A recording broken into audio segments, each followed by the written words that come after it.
Zaman Nabi Sugeng nek ana ibadah sunat dilakoni terus, Nabi yo duka, kuwatire dianggap wajib.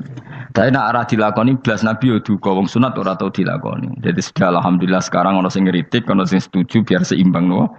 Wong padha ora pahami wae napa? Padha paham. Padahal makna ayat itu luar biasa. Rabbana la tu'akhizna in nasina wa akhtana. Terus kedua, Rabbana wala tahmil alaina isran kama hamaltahu alal ladina min qablina. Ya Allah, jangan beri beban kami sebagaimana engkau memberi beban kepada orang sebelum kami.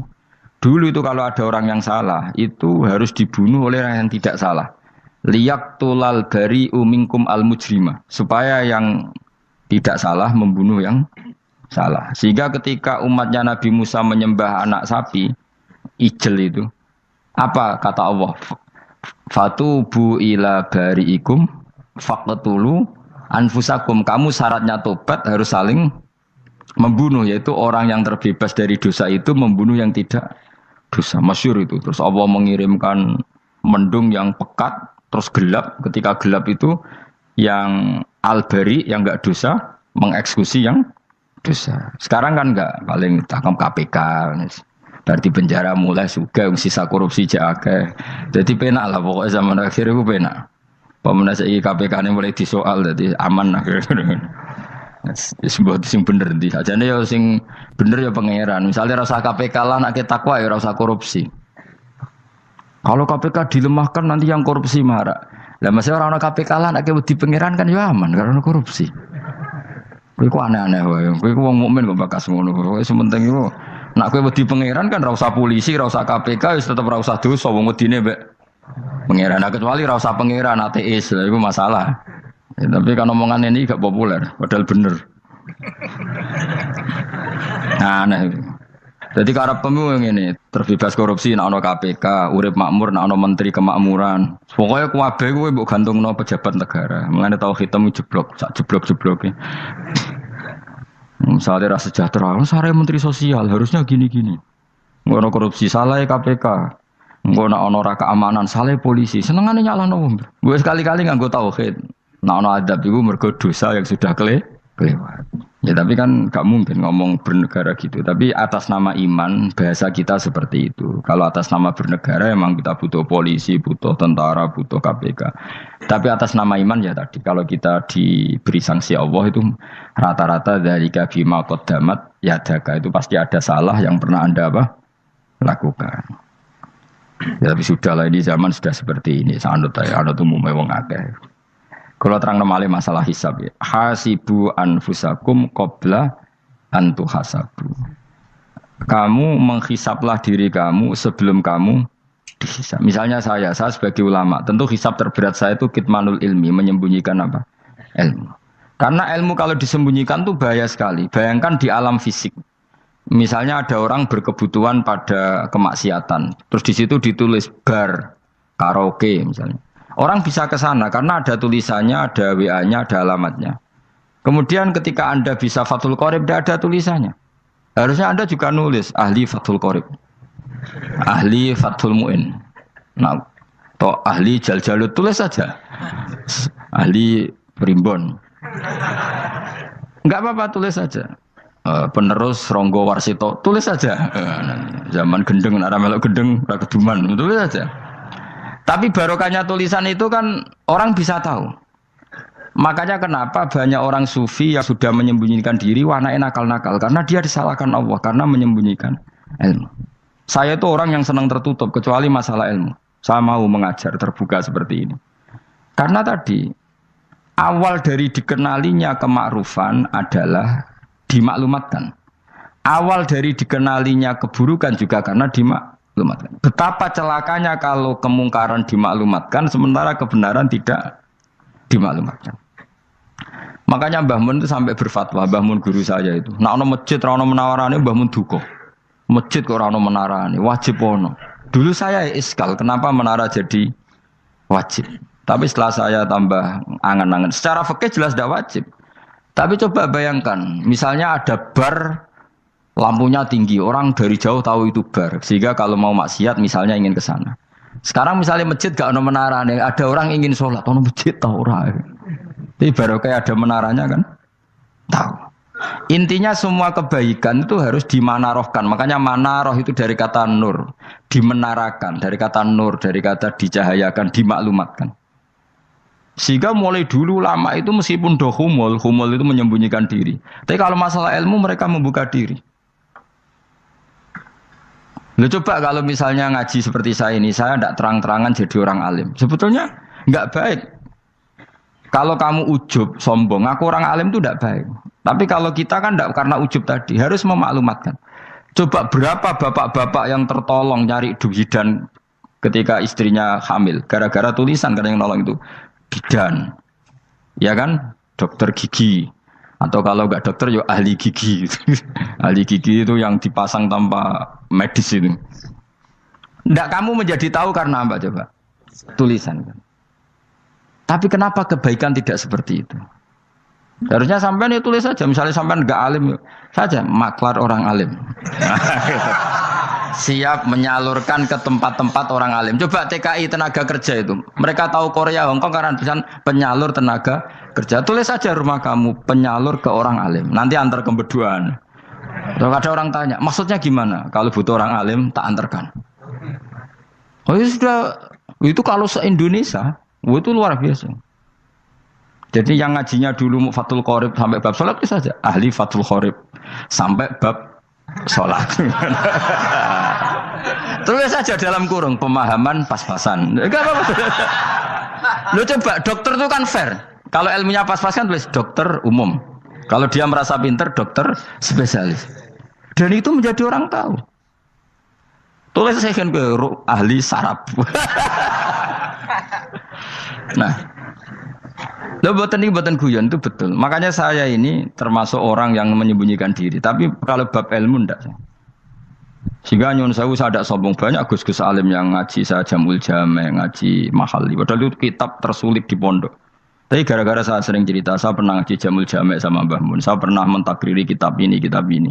Hanya banyak yang ngaji saya. Kalau tanpa itu kan mereka tidak tahu. Ya sama enggak apa-apa kalau menyaingi saya. Tulis saja di rumah kamu ahli Jamul Jame. Barang diparani ahli apa? Ahli jilid. Maksudnya kalau kitab kamu rusak bawa sini. Ya enggak apa-apa. Nah, sehingga syarat utama jadi nabi itu sebetulnya memaklumatkan din kiri.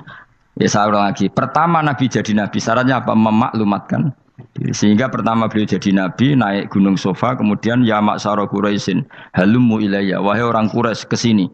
Terus Nabi mulai manggil satu-satu, ya Bani Abdi Amanaf ke sini, ya Bani Fihir ke sini. Terus saya ini adalah An-Nadhirul Mubin. Saya sekarang diangkat jadi Nabi. Terus Abu Lahab marah-marah, tabban laka ya Muhammad alihada jama'tana. Muhammad kamu itu orang sial, kita enak-enakan tidur gara-gara kamu manggil kita datang. Ternyata hanya untuk urusan seperti ini. Makanya terus ada tabat yada abi lahabi watab. Tapi yang iman kemudian tanya, Muhammad kalau kamu setelah jadi Nabi, misinya apa? Saya diutus Allah untuk kamu menyembah Allah, tidak boleh menyekutukan Allah. Dan Allah memerintahkan kamu afaf. Afaf itu meninggalkan zina, meninggalkan maling, gini-gini. Coba kalau Nabi tidak memaklumatkan diri. Jadi Nabi seklunak-klunus. Ketemu wong monggo nggih. Ada temu dia nggih. Sengerti nak Nabi ku sapa?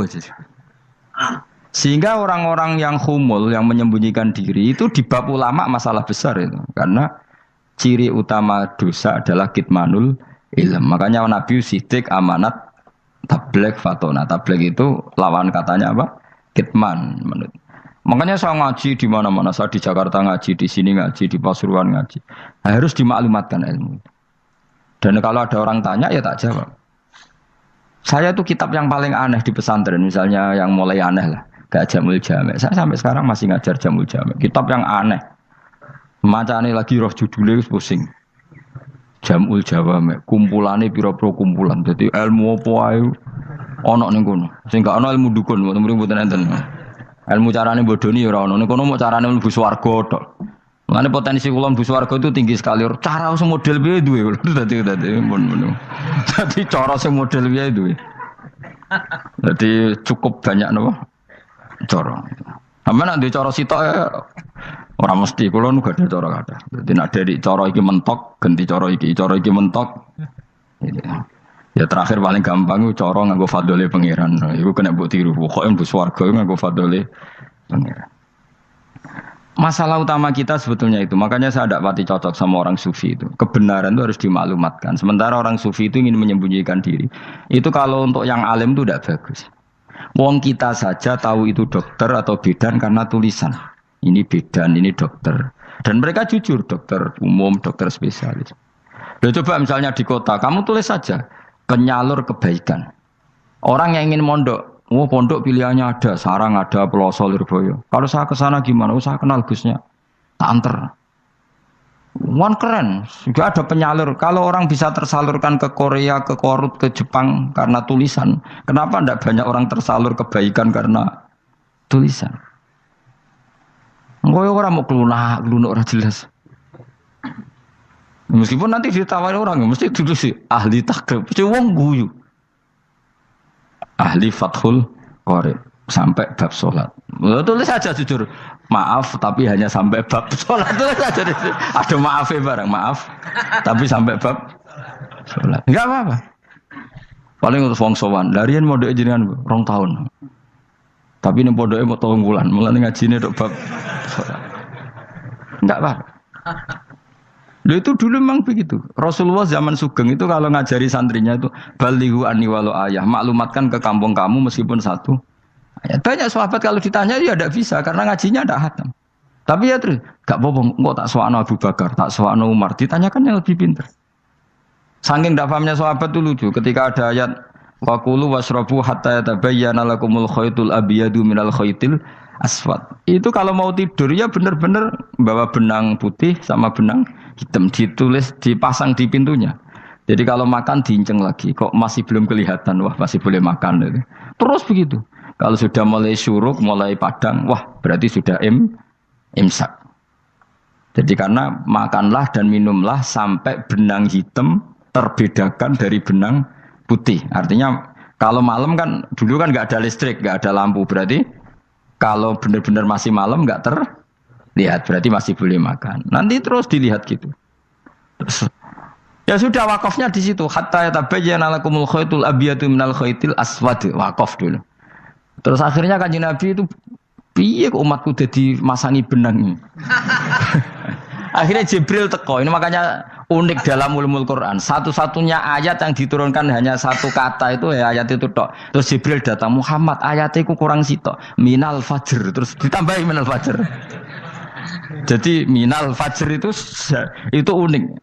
Ada Jibril jauh-jauh dari langit. Iku mau nuron apa? Minal fajr. Makanya kalau kamu nanti dites, kalau ingin jadi dokter tafsir dites, ada 1 kalimat yang diturunkan jauh-jauh Jibril ke bumi. Apa kalimat itu? Jawab baik, minal fajr. Wis alim gue yakin alim. Memang ikut tak? Masa ikut saudara? Mereka gara-gara sahabat itu terus masangi apa? Benang ngincang. Akhirnya minal fajr. Baru mereka tahu maksud fajar, maksud apa? Benang hitam artinya malam, benang putih artinya fajar. Sodik sudah menyingsing. Semenjak itu sudah ada benang-benangan karena jadi orang-orang ngono mat maksudnya iki kurang sithik gitu terus turun apa? Minal fajr ya. Jadi nanti kalau sampean latihan tes jadi dokter apa? Tafsir. Ayat mana yang diturunkan hanya 1 kalimat atau 1 kata jawab apa? Minal fajr. Itu lolos langsung dokter. Pun pinter. Ya pinter ngerpek maksudnya ora digandeng.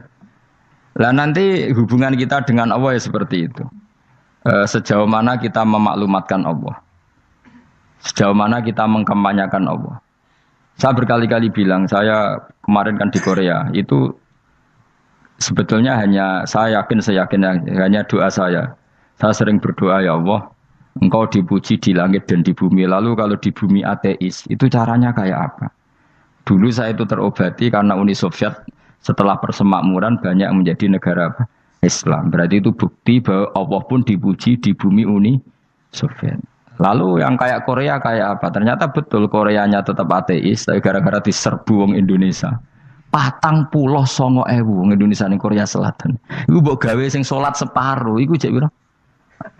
24, kira-kira ya digawe 20.000. 20.000 salat kabeh, tahlilan kabeh suruh wame. Lah kok sing ngritik tahlil muni sunah Rasul tok wis rame. Wis rame lah walhasil. Sitok tahlilan wah itu enggak ada hadisnya. Gak apa-apa sing penting muni hadis sing sitok tahlil muni hadis ya ibadah, tahlil ya ibadah. Mbok lah soal kok bener di totalan guri. Sing penting rame. Maksudnya sementing rame ngomong visi Islam. Sitok Islam tahlil, sitok Islam sunnah Rasul enggak masalah. Wong ape yakin bener saiki ya ora ono klarifikasi. Tapi sementing kan kabeh ngomong tentang Islam. Artinya gini, Allah punya cara untuk supaya bumi Korea itu ada yang bertasbih bersujud. Mil'us samawati wa mil'ul. Allah tidak kurang cara. Golek wong kedonyan ditawarik ke sana demi uang. Bareng wis ning kono dielingno pangeran. Segawe masjid, kontrak masjid macam-macam lah masjid kontrakan ning Korea. Nang kene ra ono masjid. Pusing. Saya pernah ngisi di satu masjid itu gambare pintu gerbangnya bukan salib kan. Ternyata tingkat 1 itu gereja, tingkat 2 bar, tingkat 3 masjid. Kadang ya kebalikan masjid, bar, gereja. Satu gedung. Jadi malaikat saya tidak tahu lewatnya gimana itu kan. Saya nggak tahu itu cara lewat gimana. Karena malaikat bagian rahmat itu nggak bisa dia lewat salib. Ya. Tapi dia harus menulis ganjaran yang sholat. Nggak tahu saya lewatnya dari mana karena itu. Ya tentu dia punya cara lah. Tapi yang jelas ya agak bingung ini gimana. Itu pernah yang tingkat 2 itu bar pas aktif. Ada santri yang ya pekerja imannya pas-pasan. Kalau nanti gue sebagai Jumatan mlebu bar pas aktif wae wong ayu. Meh wera Jumatan. Mergo mau tingkat 2 bar, tingkat 3 masjid. Itu ono khutbah yang barnya tetap main. Ada bar yang masjidnya tetap khutbah. Itu masuk bar. Sudah Jumatan apa ning kene wae.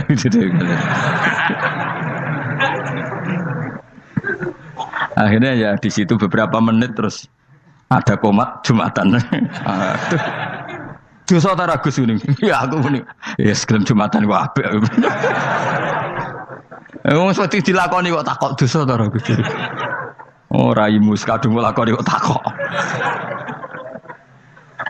Artinya gini, Allah punya cara untuk menyebarkan Islam di Korea. Sama seperti Allah punya cara untuk menyebarkan Islam apa? Di Indonesia. Dulu orang Gujarat, Punjab, ya sejarah ini menurut saya ya tetap sebagiannya benar.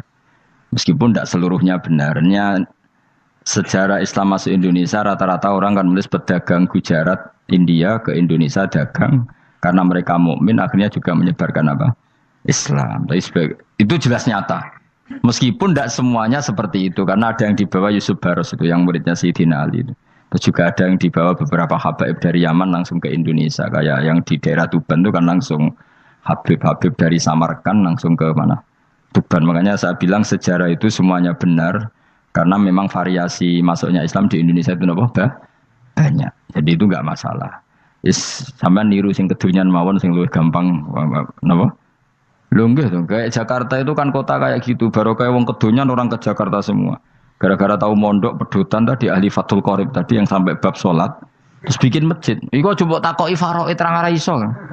Pemene takoki muamalah terang ora iso, tapi nak trimo carane salat sing batal apa ngentut roh. Aduh. Ilmune roh nak nganti bab iku jek roh. Sing batal salat apa jek roh ngentut nyekel wong wedok jek roh. Tapi mbok aja takoki sing detail apa? Cara mengenali kiblat dengan hisab ya marosdil kiblat wis ora iso. Atau nganggo komputer itu lho. Nganggo jam, nganggo kompas. Padahal ana ilmune ya marosdil apa? Kiblat. Di bulan tertentu, hari tertentu itu nanti matahari tepat di atas Ka'bah. Ora iso nek ngono niku ora iso. Ya saya ulang lagi ya. Jadi kesalahan kita adalah kebenaran itu kita sembunyikan. Padahal awal dikenalnya Islam itu lewat i'lam. Fasda bima tu'maru. Kebenaran harus dimaklumat. Tapi problemnya Islam Indonesia tuh kadang humul tuh bangga. Enggak dikenal orang itu bangga gini-gini. Oke lah, kalau yang enggak. Saya sendiri ya suka humul. Sampai sekarang saya suka humul. Saya sampai sekarang enggak suka tamu. Bukan karena benci tamu, ribet. Maksud saya kalau sowan kiai ya ngaji saja, ora usah sowan. Oh ribet. Lucu kan, seneng Gus Bak jare wong alim. Terus senenge mau sowan tok ngaji ra gelem piye karepe. Wong kok aneh. Iku berarti kok do karo kowe seneng dokter, di konsultasi obat ra gelem tapi ngajak jagongan. Dok, jenengan tiyang pundi? Jenengan manggen dalem mriki mulai tahun pinten? Lah yo kowe takok dokter kemalan. Mesti nek kowe takok laram apa, obate apa kok malah kenalan. Pindah Jogja tahun pinten, Dok ya? Lan jenengan kawin mriki tahun pinten? Lha jari Gus Bae wong alim kok sowan ngono. Jenengan kelahiran tahun pinten, Gus? Zaman dinosaurus. Wong alim kok takoki lahire ku piye karepe? Sesuk tak gak takok pisan matiku kapan to. Coba betapa naifnya kita kalau kita suka dokter, terus kemudian kamu takok, Dok, kelahiran tahun pinten jenengan? Aneh gak? Nak kowe seneng dokter mergo mau konsultasi berobat ya ngomong saja apa yang kamu butuhkan. Aku seneng wong alim yo ngaji titik. Nah, kowe misalnya seneng artis, delok konser artisnya takok, kelahiran tahun piro? Gak penting artis ayu mbok delok seneng, wis sudah gitu aja. Wong alim yo ngono, ngaji seneng. Ini kadang wong Jawa lucu, seneng wong alim sowan terus takok-takok. Aneh, iku dudu obatno ngono, yakin ngono. Maksudnya bu sing profesional, maksudnya sing rontok bener sithik lah dadi wong. Aja bener nemen-nemen gak mungkin wis pokoke bener sithik-sithik.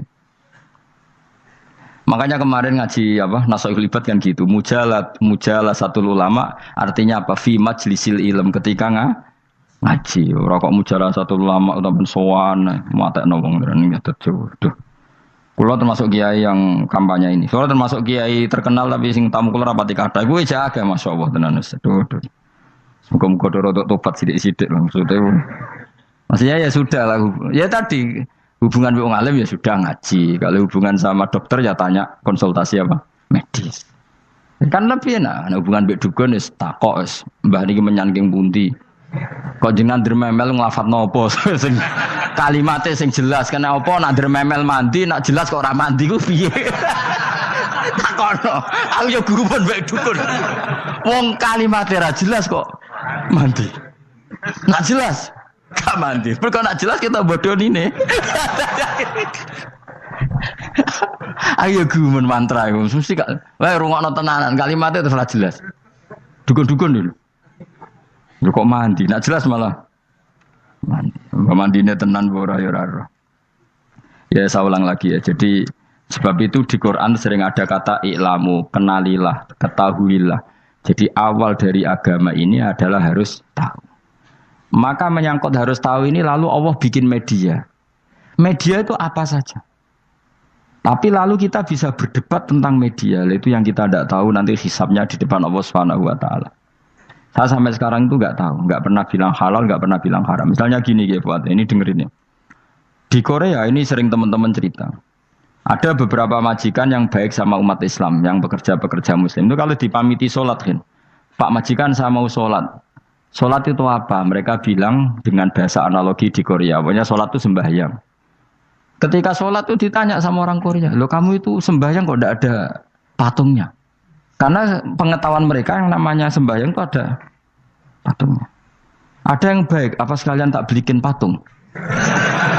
Jadi wong Islam pas sholat tuh didelok ngarepe dhuwure kok gak ono patung. Ono sing ape sujud tuh digambarno salib. Mergo dekne denger-denger kalau karena tidak tahu Islam itu apa. Sementing ada personifikasi Tuhan. Ada lagi ini yang agak ngeri. Ada pegawai Garuda karena dia agak terpelajar waktu sholat, dia sholat sama krunya di mall. Itu langsung security mall nelpon polisi. Ini ada ritual teroris kata. Jadi sholat itu dianggap mukadimah sebelum ngebom. Jadi ritual. Pertanyaannya adalah karena mereka tidak pernah ngerti sholat itu kayak apa. Dan kadang-kadang orang ngerti bahwa sholat itu adalah ritual umat Islam itu lewat media. Media itu bisa berita, bisa dokumenter, bisa apa saja. Kita tidak pernah tahu cara Allah mengertikan. Seperti kita tidak pernah tahu madzhab Mu'tazilah, tahunya itu dari kitab-kitab ahli sunnah wal jamaah. Coba kita semua misalnya tahu madzhab yang aneh, Mu'tazilah, Jabariyah, Qadariyah, itu dari kitab mereka apa dari kitab ahli sunnah? Dari kitab ahli sunnah. Maka bisa saja informasi keburukan itu dari orang baik dan informasi kebaikan dari orang buruk. Kita tidak pernah tahu. Karena ini yang bisa ngelola hanya Allah Subhanahu wa taala. Tidak bisa, kita tidak bisa, hanya Allah yang bisa. Maka perdebatan Ahmad bin Hambal dengan Haris al-Muhasibi itu seperti itu. Misalnya gini, tak kiri contoh. Haris al-Muhasibi itu orang alim allamah. Dia ahli sunnah mandat, pokoknya ahli sunnah sekali. Dia mau ngarang kitab tentang, dia menentang Mu'tazilah, menentang Qadariyah, menentang Syiah. Terus setelah mau ngarang kitab, ditanya sama Imam Ahmad, ya Haris, kalau kamu ngeritik Mu'tazilah, awalnya gimana caranya kalau ngarang kitab? Ya saya cerita pendapat mereka dulu, lalu saya saya tentang. Imam Ahmad guyu-guyu. Bukankah setelah kamu cerita mazhab mereka plus argumentasi mereka, jangan-jangan pembacanya sudah tertarik. Pas kamu nentang, kamu sudah dianggap gawe-gawe. Karena kadung tertarik. Saya tak contoh wae, misalnya gini, kowe sekarang rasa bareng dadi wong soleh biasa wae. Aku ana gambar wong wedok montok tak tulis, hindari ini. Kira-kira dia mau hindari apa gambare? Enggak jawab ya, kira-kira lho. Sing mbok nikmati kata hindari apa? Sing mbok eling-eling kalimat hindari apa gambare? Kira-kira. Padahal tulisannya apa? Hindari bahaya ini. Bahaya nanti terus didelok. Terus sing dieling-eling ora hindarine tapi sama. Pendapat Mu'tazilah itu ada yang menarik. Misalnya gini, menurut Mu'tazilah, seseorang masuk neraka ya karena amalnya, masuk surga ya karena amalnya. Apa artinya kalau masuk surga karena fadlile Allah? Lalu gunanya amal apa? Mungkin pembaca kan tuh, wah ini proporsional ini. Gak ada ahli sunnah, jadi bus warga mereka fadlile pangeran. Kok enak? Lalu gunanya amal apa? Padahal dia tahu pendapat Mu'tazilah itu dari kitab itu, kitabnya orang ahli sunnah. Gak pernah tahu kita. Ya saya ulang lagi. Itu kan ibarat kayak KUHP. Kamu baca KUHP draft, terus kamu cocok. Kamu mesti nyalahkan yang demo. Atau baca buku selebaran orang demo, kan terserah kamu. Kamu kan punya akal, kan tetap milih. Tetap milih. Problemnya kata Imam Ahmad itu, ketika kamu menceritakan pendapat Mu'tazilah, bisa-bisa orang itu kadung tertarik. Ketika mulai kamu tentang, orang itu gak tertarik sama penentangan kamu. Berarti kamu ikut menyebarkan Mu'tazilah. Sama seperti tadi, gambar perempuan yang agak jorok tadi, sebetulnya tak tulisi kata hindari. Padahal Ruhinus gak tahu, eling wong wedok gara-gara tak kei gambar hindari bahaya ini, malah jadi eling. Orang eling tulisannya eling. Nah, hakikat saya ini penyebar kata hindari apa penyebar gambar itu? Coba. Lalu status saya ini pengedar gambar itu apa pengedar kata hindari? Lah iya yang mengedarkan kata hindari tapi yang mengedarkan. Nah, sama sekarang pertanyaannya, kalau kamu ngarang kitab anti Mu'tazilah, itu sebenarnya pengedar mazhab Mu'tazilah apa penentang? Ya pengedar juga karena umat tahu dari kitab kamu. Dong toh ya? Lah ya mulane ku dadi perdebatan, kok kaya iya kaya ora. Juga tuh gale gini misalnya, kamu jangan milih presiden yang dari militer, itu pasti keras, tegas, terus kaku. Ternyata pembaca itu wataknya militer, lu cari yang begini, pusing kan kamu. Agak suka presiden sipil, nggak tegas. Padahal kamu nulis itu untuk menggiring orang milih presiden. Jangan milih yang militer, pasti tegas, nggak demokratis, nggak nerima pendapat. Ternyata pembacanya suka saya punya pemimpin yang tegas. Habis kamu kan? Yang tahu hati orang itu siapa? Makanya ketika kitab ahli sunnah dipenuhi dengan cerita-cerita madzhab Mu'tazilah, itu sebetulnya kamu itu pengedar apa penentang? Itu pertanyaan Ahmad bin. Akhirnya Imam Haris al-Muhasibi bilang gini, enggak maksud jenengan itu ngelarang apa dukung. Pokoknya mangkel. Dari Imam Anjo aku pokoknya ngomong ngono ae pokoknya. Terus akhirnya Imam Yus nangoten ketok arahe jenengan mboten sedo ngarang. Makanya Haris al-Muhasibi akhirnya enggak mengarang kitab itu. Dia sebenarnya pernah rencana Kitabul Firaq fil Islam. Dia mau ngarang kitab kelompok-kelompok dalam Islam. Ya coba mau apa coba? Misalnya kamu bela tahlil, nasibnya juga seperti itu. Hujahnya tahlil, ini. Terus hujahnya penentang tahlil. Yang bisa mengendalikan pikiran pembaca siapa? Ternyata dia tertarik sama pikiran penentang. Lucunya yang menceritakan kamu, pengagum tahlil. Kan tidak pernah tahu. Mana nak dari ceritanya Mbah Mun lucu. Mbah Mun tuh mondok Lirboyo. Itu di Bandar Kidul akeh wong ayu. Itu dulu babanya Mbah Mun itu ada yang suka orang sana sampai nikah orang sana juga pulang ke sarang. Itu di antara mbah-mbahnya Mbah Mun.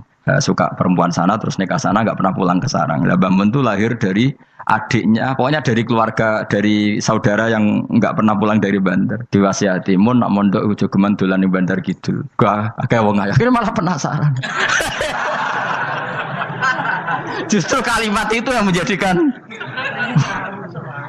maksudnya aku ajune nganti sepiro kok nganti mbahku katut kan malah akhirnya penasaran. Lare kata Mbah Mun tak angen-angen bener Imam Ahmad bin Hambal. Maksudnya itu kalimat itu pancen ribet. Kalimat itu ribet pancen. Coba milih mana coba? Jong aja geman moro pasar opo lah nang daerah kono. Ono opo? Bahaya kan. Gara-gara kamu melafatkan itu malah orang penasaran. Di sana ada bareng delok ning kono ya nak terus mulai nak ora. Nah, makanya pertanyaannya, pengarang buku juga kena hisab karena sebetulnya apa yang dia tentang orang lain menjadi tahu karena ceritanya dia. Coba kamu ngarang kitab saja yang anti Syiah atau anti Mu'tazilah atau anti Murji'ah atau anti otoritarian, mesti pembaca itu nggak bisa kamu kendalikan. Nah, itu juga rawan hisab, makanya berat.